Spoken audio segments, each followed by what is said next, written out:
So what's up sa mga kahombre ko dyan? Mga gago, what's up man na naman nga pala to. At syempre mga kahombre ko, alam nyo na, today is the day kung saan ating tatalakayin mga kahombre ko ang paglabas muli ni V. Cortez at ni Kong TV sa mundo ng politika after nilang nanahimik ng matagal.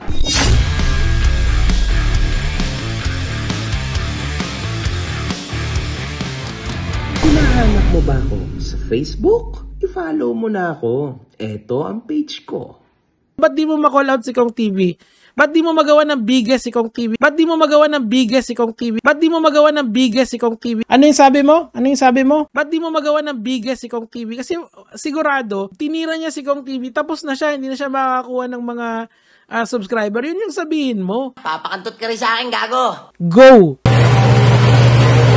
Sa mga hindi nakasubaybay, meron na tayong dalawang content ukol kay Kong TV, mga kahombre ko kung saan gumigitna tayo. Mga kahombre ko, dito kailangan gitna tayo lagi kasi kung hindi, papangit na yung channel natin. So, igigitna tayo parate. I will try my best, mga kahombre ko, na gumitna. Sa last video, ay tinalakay natin ang paglabas niya ng panibagong versions ng caps na sumabay sa pinagdadaan ng issue ng Tambay Cap. Perfect yon mga kahombre ko. Bakit nga ba natin kino-content si Kong TV, mga kahombre ko? Si Kong TV ay isa sa mga influencers na kinuha noong nakaraang eleksyon ng Solid North Party List alongside Boss Toyo at Maha Salvador. Naimbag na daw kada kayo amin apo ka Solid North. Ilocano po si Kong TV, taga Claveria, Cagayan. At hindi ako mapapaya sa ilalapit ko sa inyo, ang Solid North Party List. Nalagay rin ito sa sari-saring mga commercial tulad ng mga poster, video, advertisements at billboard. Maaalala din natin mga kahombre ko na kita din natin sila sa daan. Naalala nyo ba yon sa Eskinita sa Cavite? Kung saan-saan lugar na talagang pinangangampanya niya even physically mga kahombre ko. Ang Solid North Party List. Ano ba ang Solid North Party List, mga kahombre ko? Yan yung party list ng gobyerno. So, alam nyo na, mga kahombre ko. And, at the same time, nanalo rin po ang party list. So, most probably, dahil yon sa nagawang tulong ng followers ni Kong TV at ng Team Payaman. Sa pag-promote at pagbigay suporta ni Kong TV sa nasabing party list, kumalat ang isang post na di umano'y may couple influencers, mga kahombre ko, na tumanggap ng halagang 50 million pesos upang mag-endorso. Sila Kong TV at V. Cortez ang lumalabas na chismis or haka-haka sa social media. A well-known Filipino content creator couple has allegedly secured a staggering 50 million pesos deal to feature and endorse a senatorial aspirant in their content and video ads for the upcoming election. The female half of the duo has reportedly been bragging about the lucrative deal to fellow influencers, even questioning why they haven't jumped on the opportunity to work with this generous politician. However, this aspirant hails from a notorious political dynasty accused of land grabbing and threatening farmers into supporting them. Despite the glaring controversy surrounding this family, the couple appears unfazed, desperate for a financial lifeline amid declining engagement and struggling businesses. They seem to have fully embraced their content central theme, money above all else, but at what cost? So, yan, marami pong haka-haka na lumabas na ang Team Payaman daw ito. Pero ako, sabi ko mga kahombre ko, nung panahon na yon, no, na parang imposible itong part na ito kasi hindi naman bumababa ang engagement ni Kong TV at ni V. Cortez. So, naisip ko noon na most probably hindi naman siguro sila ito. Pero, mga kahombre ko, for sure, si Kong TV ay hindi gumalaw ng hindi bayad. Normal lang yon. Kasi kahit ikaw, influencer ka, endorser ka, obviously bayad ka. Kasi trabaho po namin ang mag-endorso. It doesn't matter kung ano, but ganun talaga. Kung tatanggapin ang konsensya namin, ipopromote talaga namin. Ganun yon mga kahombre ko. And that's a part of our job. Parang mga abogado lang, di ba? Yung mga kriminal, kailangan nilang ipagtanggol kung sila ang abogado ng mga ito. Ganun talaga yon mga kahombre ko. Part of our job yan. Idol ko si Kong, kaso bakit ba naisipan nila yan ang suportahan nila? Diyos ko Lord, kawawang mga mamamayan. Sa nasabing issue ay hindi naman nagawang magsalita ni Kong TV. Ngunit si V. Cortez ay itinanggi naman ito. Shoota kayo, ano 50M pinagsasabi nyo? Magtitinda pa ba ako ng panghugas ng kipay at ratbu? Kung may nagbigay sa akin yan, bumili na kayo para hindi kayo pumanghi at magkatotoo pa yan. So, dinaan niya lang sa biro, mga kahombre ko. Alam niyo naman na magaan ang soul ni V. Cortez, no? Like, she's a happy person. Anyway, sa nagdaan namang protesta, kahapon lang, September 21, iba't ibang mga sikat na personalidad ang nagbigay suporta dito, including Kong TV at V. Cortez. Kong TV stated, magnanakaw ka tapos gusto mo walang sisita, gago ka ba? Sabi naman ni V. Cortez, putang ina, nakaw pa. So, sa nasabing post ng mag-asawa, ito'y inulan muli ng pambabatikos ng mga netizen dahil sa nangyaring pas nilang pag-promote ng party list. The asimity I think dahil instead na audacity, asimity dahil asim ata ang tawag nila kay V. Cortez, mga kahombre ko. So, Solid North Ulul, sabi dito. Boss, dati ka bang baliw? Okay. So, kung ako sa'yo, di ka na lang sana nag-post. Sino palang in-endorso mo nung nakaraan, ipokrito kang hayop ka, okay? Huwag kayo iyak. Ito'y nagresulta sa pag-delete at pagpatay ng comment section ng mag-asawa at nag-iwan ng kani-kanilang mga post. Pag ba magkaiba ba tayo ng sinuportahan ng eleksyon, wala nang karapatang magalit sa mga nangyayari sa bansa? Sabihin nyo nang gusto nyo sabihin, pare-pareho lang tayong ninanakawan. Mas nakakahiyang manahimik kesa hindi bumoses. Sabi naman ni V, sa totoo lang, natatakot kami mag-asawang mag-post dahil alam namin na mababalik lahat ng galit sa amin. Pero mas okay na magsalita kaysa manahimik. Tatanggapin ko lahat ng panlalait, mura at kung ano-ano pa, kung yon ang ikakagaan na nararamdaman nyo. Basta pare-parehas tayo ng gusto, matupad ang birthday wish ni Miss Cara David. Hindi ako magsisisi na sa wakas, nagamit ko tong FB ko ng tama. Hindi ko pagsisisihan na nasabi kong putang inanakaw pa. So dito mga kahombre ko, makikita natin na nandito na naman yung magaan na soul ni V. Cortez, no, na nakakapagpatawa pa siya despite sa sitwasyon na binibigay sa kanya ng mga netizens. And actually, may nasabi siyang mahalaga, mga kahombre ko. Ito yung nasabi niyang mahalaga. Hindi ako magsisisi na sa wakas nagamit ko tong FB ko ng tama. Siguro part na yon ng paghingi niya ng pasensya dahil nagkamali siya ng inendorso. Mga kahombre ko, may sasabihin lang ako, no, bago ako umabante. Kaming mga influencers, mga kahombre ko, ay hindi kami mga political vloggers. Alam nyo naman yan, di ba? Marami din sa amin ang nag-turn into political vlogging at marami din naman ang nag-endorso ng mga politiko, tama? It's the same thing. Same lang yun ang bigat, mga kahombre ko. And actually, syempre, yun yung nangyari. And yes, obviously, kaming mga influencers ay paid to do this. Kasi trabaho namin to, mga kahombre ko. Alam nyo yun? Anyway, basta ang mahalaga, wala lang nag-i-spread ng fake news. Yung mga nilahad namin, yun yung totoo. Tama? It's everywhere. It's in the news, sa side namin, na nag-political vlogging kami. Pero sa side naman nila V. Cortez, mga kahombre ko, yun naman, wala naman silang sinasabing kung ano-ano na masama, kumbaga, di ba? So, nag-promote lang sila and all. Now, mga kahombre ko, yes, sasabihin nyo na sila V. Cortez, and sabihin na lang natin na ako rin, no? Kasi nag-promote din naman ako ng mga politicians. Sasabihin natin na wala, kurakot din kayo kasi yung pera namin ang ipinambayad din sa inyo. Now, mga kahombre ko, pasensya na kayo pero hindi ganun kalalim ang kaalaman namin. Kasi lahat kami, no, wala naman nagsabi sa amin na, okay ha guys, itong pera na babayad namin, galing to sa ganito. Nobody knows, hindi naman po kami politiko, mga kahombre ko. So, in short, kung ganun man, kunwari, nalaman namin, no, na ganon, yung pinambabayad ay galing sa masama, then hindi namin tatanggapin yon. Kaso lang, nobody knows kung saan galing yung pera na yon na ipinambayad sa amin bilang kami ay endorsers. So, papaano natin i-judge, no? Even yung mga influencers, even itong mga tao na mga sikat na nag-promote ng kanilang kulay politika, no? Paano nyo masisisi ito? Ano bang alam nila o alam namin sa sitwasyon na ito, mga kahombre ko, di ba? Mga bagito lang kami sa larangan, tinawag kami, inoferan kami ng maganda, alam naman namin na itong mga to, mga negosyante, then we believed in that. Pero more to that, wala na po kaming kaalam-alam. Masama ba na mag-repent? Siyempre hindi. That's the best thing a human can do. Repentance, mga kahombre ko. That's the best thing ever that we can do. Tulad ko, hindi na ako nagpo-promote ng sugal dito sa platform ko sa YouTube. Hindi na ako nag-e-endorso ng politiko kasi ayaw nyo. Hindi nyo na rin ako susuportahan. Tama?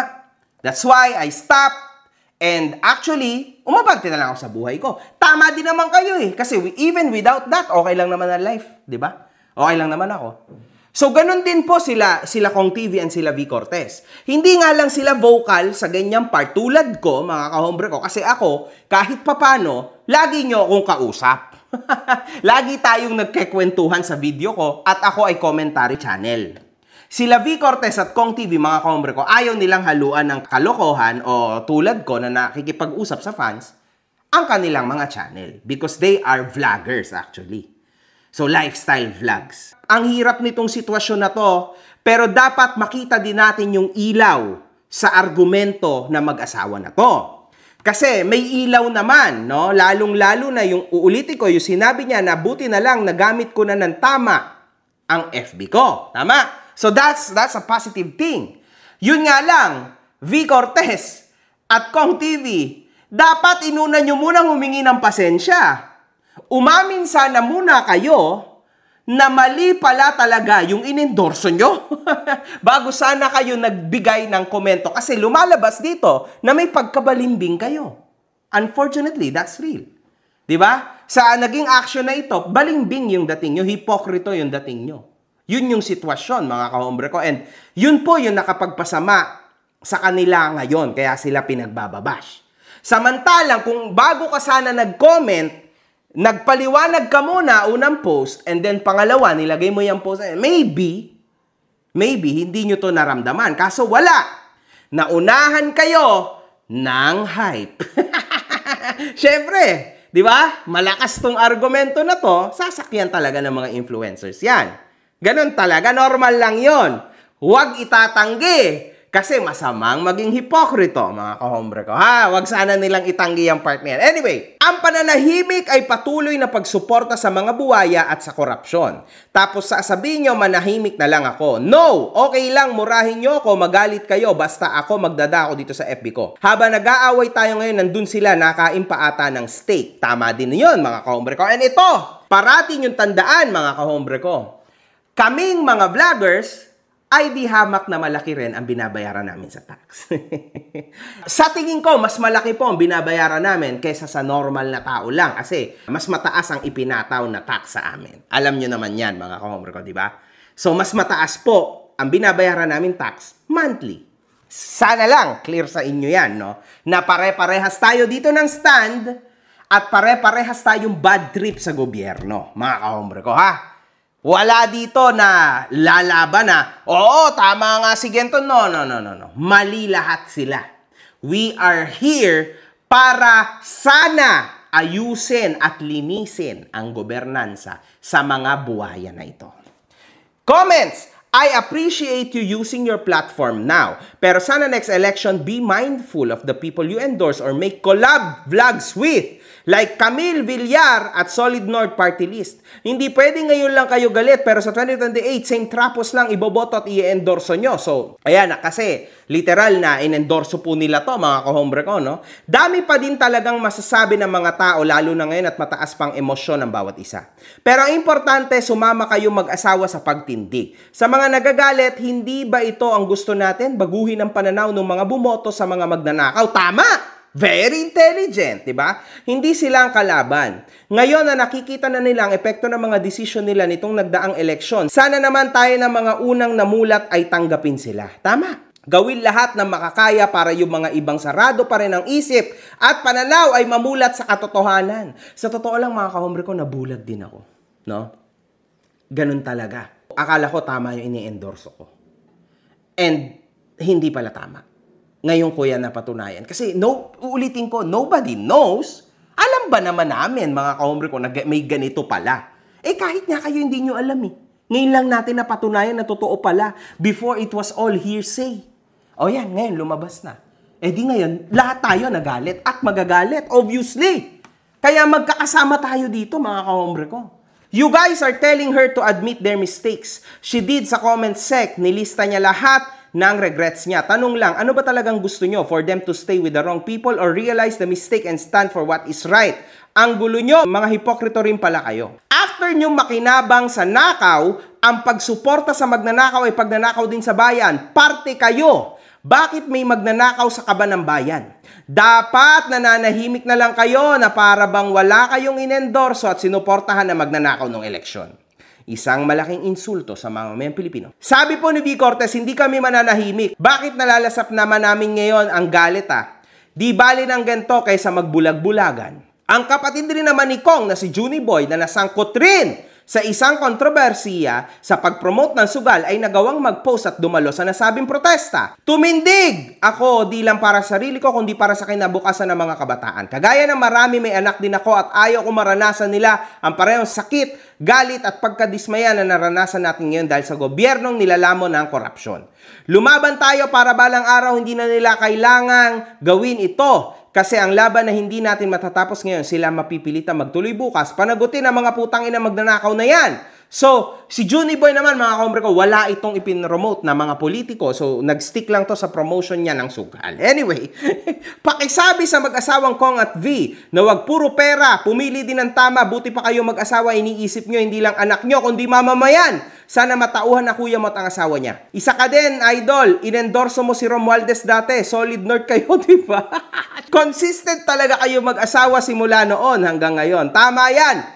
Huwag kayong gumaya sa kuya mo, nagpadala sa bayad. Eto mga kahombre ko, meron akong babasahin na napaka-importante mga kahombre ko at napakatalinong post. During the campaign period, many argued that Kong and V have the right to choose who they endorse. They also said that fans could support Kong TV but not necessarily the party list or candidates they promoted. The common line was, sino man ang inendorso nila, in the end, it is still your choice who to vote for. Parang na-rephrase na, respect my own opinion. I think they failed to recognize that Kong is an influencer vlogger with 12M subs and V has 6M subs. Yung endorsement nila ay hindi basta-basta lang dahil nga influencer sila. Napaka-powerful ng platform na meron sila pero hindi nagamit na maayos. Sobrang sayang. Some supporters lack critical thinking, which led many voters simply follow whoever Kong and V promoted without even evaluating these candidates. Hindi ako naniniwala, hindi naman nila alam na ganito palang mangyayari, na hindi sila aware na nanakawan pala tayo ng mga inendorso nila. Kilalang kilala na ang mga pamilyang Villar noon pa man. Sabihin na nating namulat na sila, pero sayang, bakit ngayon lang? Kalat naman sa social media mga patungkol sa issue na kinakaharap ng Pilipino ngayon. Ni minsan ba, hindi man lang lumabas sa feeds nila?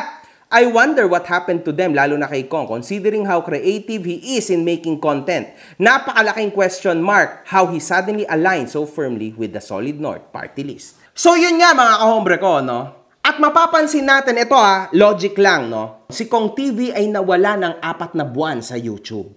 But considering kung gaano karami ang views ni Kong TV sa mga videos niya, no? Malaki ang mawawalang pera sa kanya sa loob ng 4 na buwan. Sa tingin ko, no, sa mata lang ng isang influencer, YouTuber na tulad ko, sa views niya, at sa kung gaano kahaba ang kanya mga vlogs, more or less, nasa 2 milyong piso po si Kong TV kada buwan. Sa YouTube niya lang yon mga kahombre ko, no? Pag medyo tinatamad pa siya. Kahit tama rin siya. Kasi solid yung views niya. Nasa 2 million pesos yan per month. 4 na buwan siya nawala, 2, 4, 6, 8. So tinanggap niya ang Solid North party list endorsement. Nasa billboard siya na malalaki, di ba? Naalala niyo, may video pa. Basta, kompleto mga kahombre ko, di ba? Definitely, hindi sa halagang 8 million pesos lang niya tatanggapin. Kasi edi sana, nag-vlog na lang siya sa bahay. Di ba? Knowing na nilagay niya rin sa gitna ang kanyang pagmumuka, minimum yan, times 4, times 5, yung hiningi ni Kong TV, na binigay naman na Solid North Party List. That's minimum. Bilang influencer, mga kahombre ko, normal lang yun. Kasi bakit ako tatanggap, kunwari, ng 8 million peso din na endorsement, kung kaya ko namang kitain yun. What's the point? No chance, man. And alam niya rin, matalino si Kong TV, he is always ahead, mga kahombre ko. Alam niya na after nito, kailangan niya muna magpalamig. In fact, yun ang ginawa niya. Tapos bumalik siya agad. Bumalik siya, and then usual pa rin. Di ba? Pinalamig niya muna ang sitwasyon. Siyempre, mga kahombre ko, sa 4 na buwan na yun, he needs to live his life too. May buhay din siya. O wala siyang YouTube, wala siyang pagkakakitaan. His businesses, nakita naman natin na medyo nawala na yung iba. Kita naman natin lahat yan sa social media. So wala siyang ibang pagkakakitaan, kundi yun. Yun yung main niya. Nawala. Siyempre, aasa siya dun sa endorsement niya na Solid North. Kasi alam niya na ganyan yung hiningi niya at yun ang binigay nila. Sa kasiraan nga lang ng imahe niya. Yun lang. Kayo, mga kahombre ko, ano sa tingin nyo ang tama at ano sa tingin nyo ang mali? One lang. Good fucking vibes. Mga putang ina nyo kayo.